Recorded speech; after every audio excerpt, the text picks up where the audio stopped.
I've never read any study that associates screen time with autism. Thanks.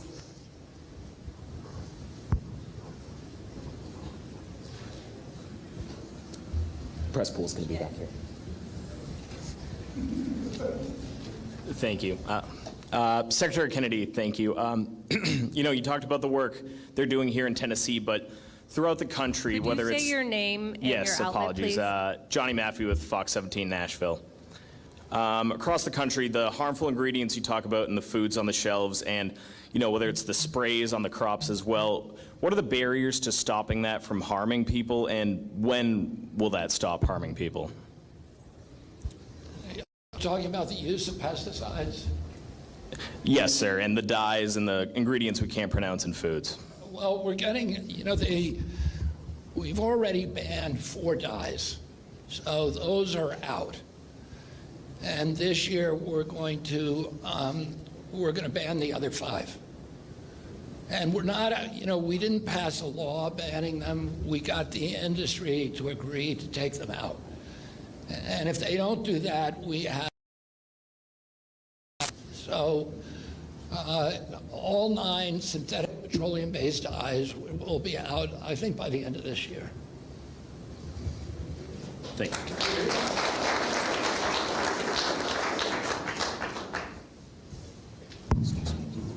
Sorry. Secretary Kennedy, Emily Cochran with the New York Times. You're talking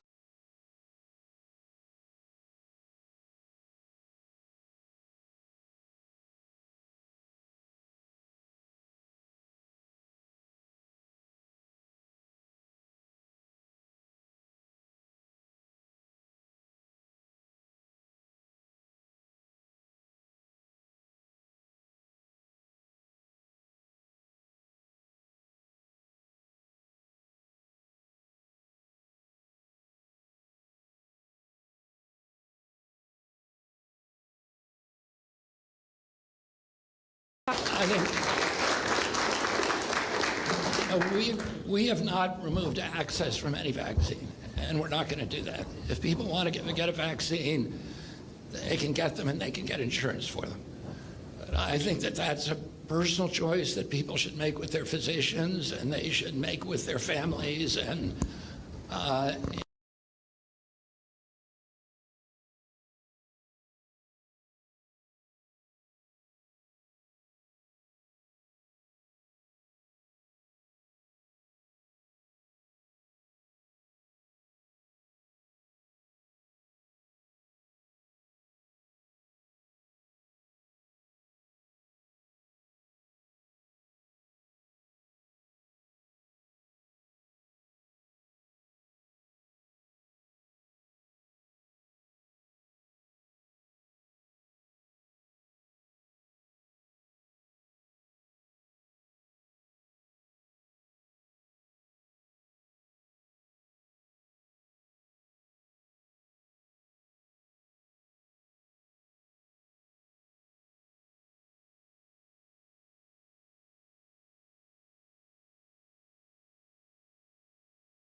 condone it. This is America, and you ought to be able to do that. The president often is known for his Coke consumption and eating McDonald's often. I'm curious, have you shared your concerns about the cost of his eating habits? to no avail.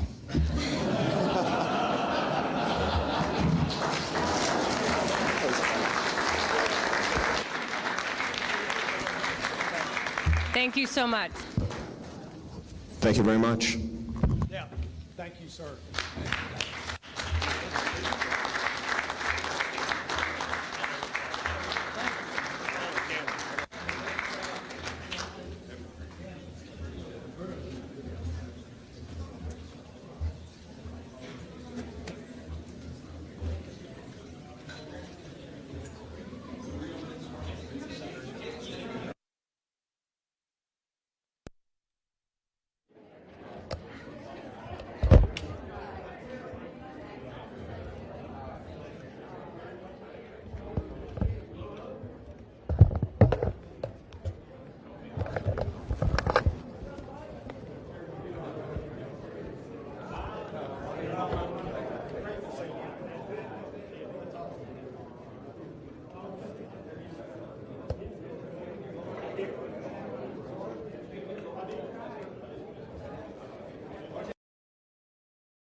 Lenny standing?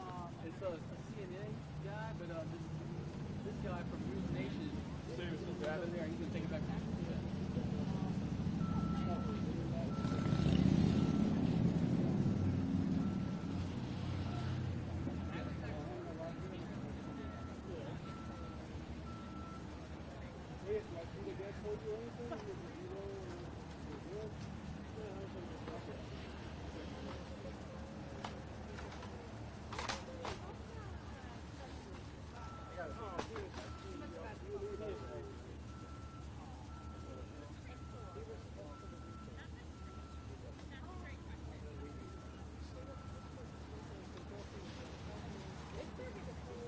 Hey man, Tim, take your help earlier. Rolling for a minute, but we'll be done in a minute. We're just trying to see if anybody else is coming out. Okay,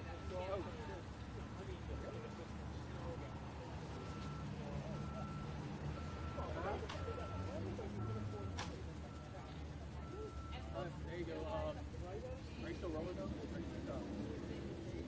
I don't think anybody else is coming out, dude. Don't worry about it. I appreciate your help. Folks, pleasure sharing me. Pleasure sharing with you all. Have good subscribe back, everyone. I don't know yet.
Yesterday it was like early yesterday.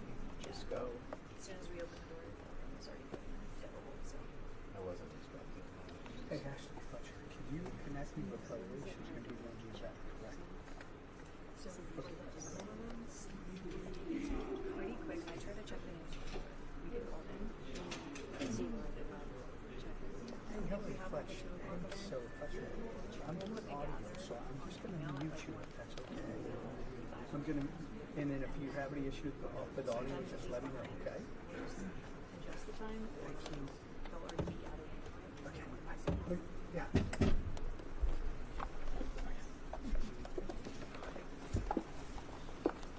Like 3 more minutes. 3 more minutes. Thank you.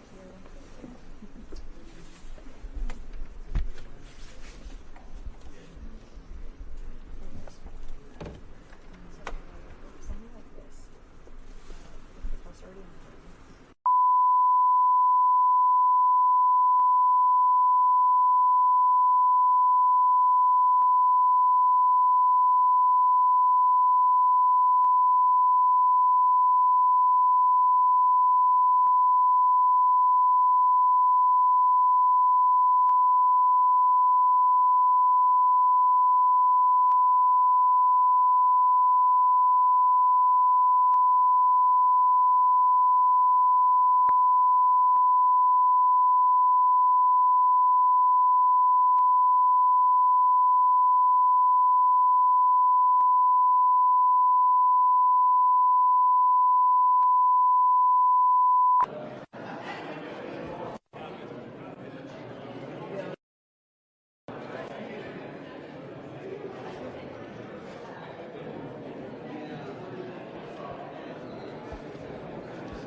Good afternoon.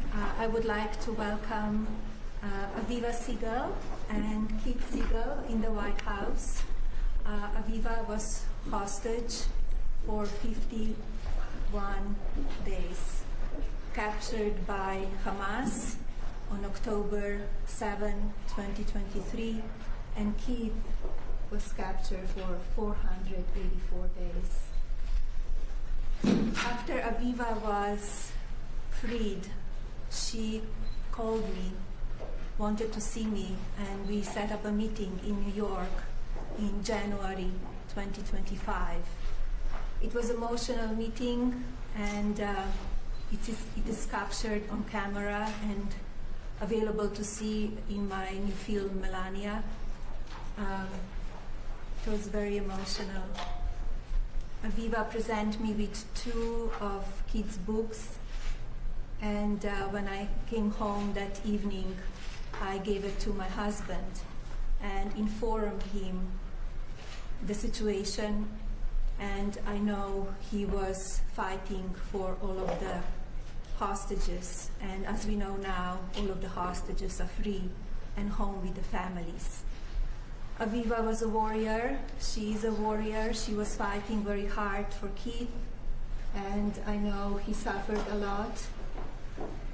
I'm happy to see you healthy at home with your children, with your grandchildren, with your family, and I know you're giving back your time, your energy to other people, so thank you for that.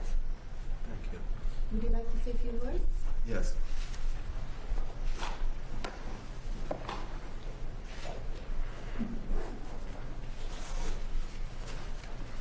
I want to start by saying thank you to the First Lady, Melania Trump, and to President Trump.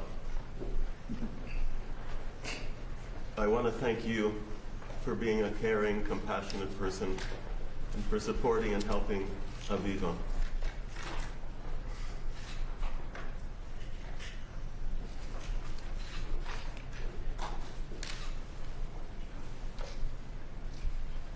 During those difficult days, and you helped her enormously in many ways. It's an honor, it's a privilege, and I'm eternally grateful, and I am very grateful to have the opportunity to say that to you in person, sitting next to you. I am eternally grateful to you and President Trump for bringing me home and for bringing all of the hostages back to their families.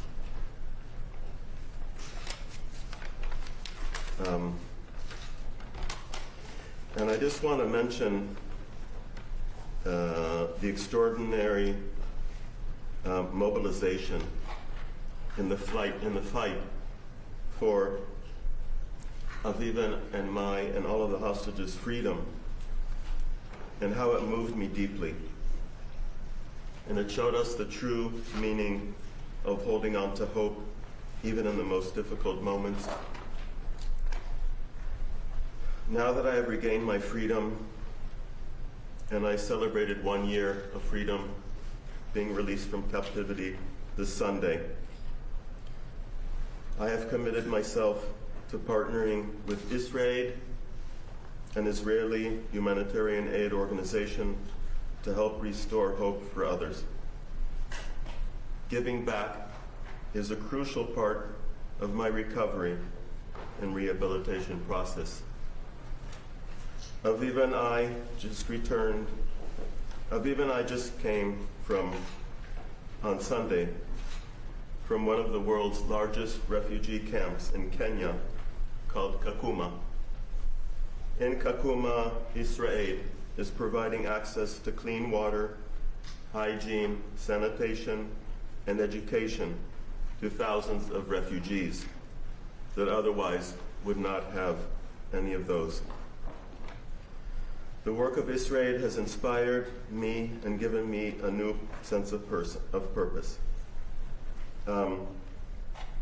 What a remarkable and amazing accomplishment, bringing all of the hostages back home. And we have a mission ahead of us to help others that are struggling and this is our new mission in life. This is the road we are on. This is our journey. And I also want to end by congratulating you on the release of your movie. So much looking forward to seeing it, and so grateful for you deciding to have Aviva be a part of your movie. Thank you. Keith. Thank you. Thank you. Beautiful. Would you like to say a few words? I just want to say that I waited for the last hostage to come home to thank you. Because when we met, before Keith came home, you gave me so much hope, and I could feel your heart with me. And I knew how important it was for you to go back home and talk to President Trump and share your feelings. So I want to thank you for that. And I want to thank you for putting me in your special Melania film, because I was there talking to you, not for myself, but for the whole world. Bringing the hostages home was the most important thing that I could think about in this world, and now it's all over the world. The bad things that Hamas did to my husband, but I'm lucky. And thank you, Keith, for staying alive and being with me. And thank you, Melania, for helping. I really appreciate it. I want to just tell you that I decided to write a book, and it's dedicated to my grandchildren that can't hear the stories, because they are very, very hard stories to hear. And in the book, I wrote thank you to Melania, because you helped to bring Keith home, and you helped to bring the hostages home. So I'm thanking you. And in my book, everybody that will read it will understand what happens to somebody that's 64 years old, kidnapped from a home, and went through so many moments that I thought and was sure that I'm going to die. And I'm alive, and I survived to tell. So thank you very, very much. I'll always remember the meeting with you, and I'll always remember your help. Thank you from the bottom of my heart. Thank you. And good luck with the film. Thank you so much. Thank you, Keith. And we're going to make this world a better world together. In peace.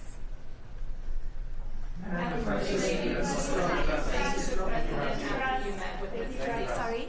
What did you say to the president after your meeting with Mrs. Siegel? I gave him the two books that Aviva gave me, and I explained the situation where she thought that Keith was, how he was doing. She didn't have much information, but she knew how much he was suffering because she was with him for 50 days.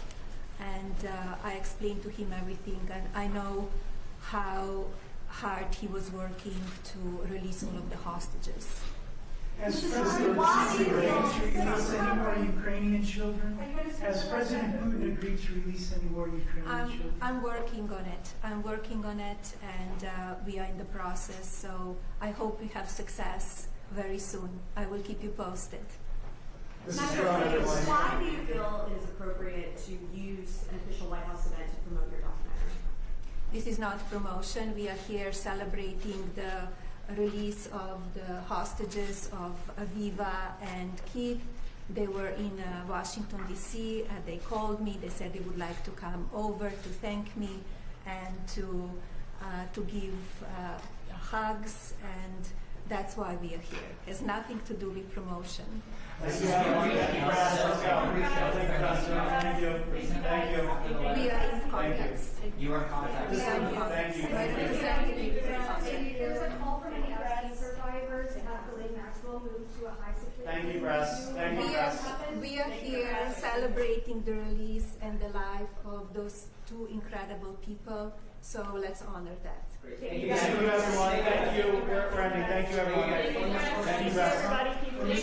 Thank you. Thank you, press. Thank you, guys. Keep with it, guys. Thank you. Keep with it, guys. Thank you. Thank you, guys. Thank you. Can we wrap the cameras, guys? Thank you. Thank you. Thank you, guys. Keep moving. Yuri. Thank you. Thank you, press. Thank you, press. Thank you. Thank you, guys. Yuri. Thank you. Thank you, press. Thank you, press. Thank you, press. Thank you, press. Thank you, press.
Mr. President.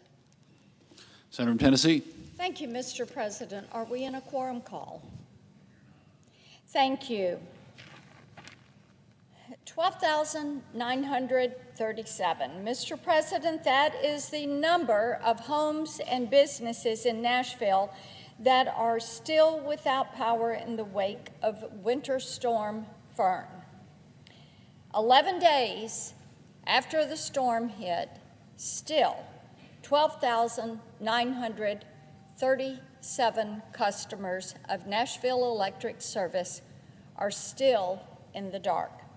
At its peak, hundreds of thousands of Tennesseans were without power.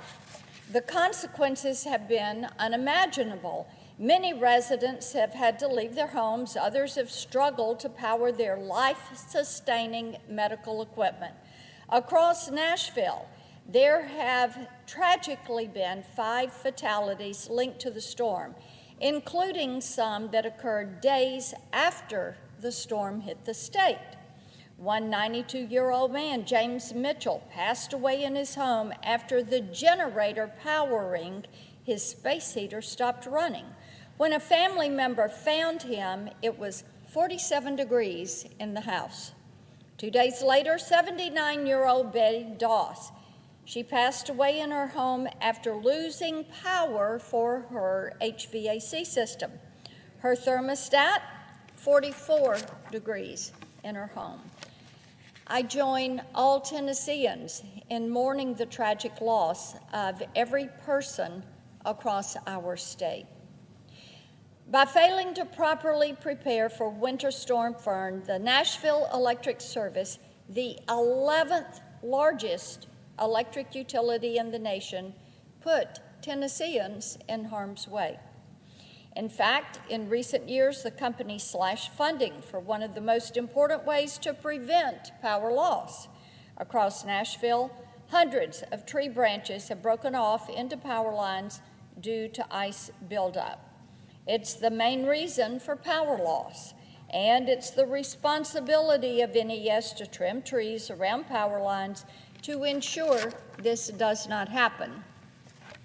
But between 2023 and 25, the utility's leadership cut funding for tree trimming services by $7 million. The reason, as the NES CEO told local media in August, and I'm quoting, "We care about the tree canopy. We have to live here too," end quote. Instead of funding tree trimming, the utility is focused on DEI. Between 2023 and early 24, NES held 102 DEI training sessions for employees.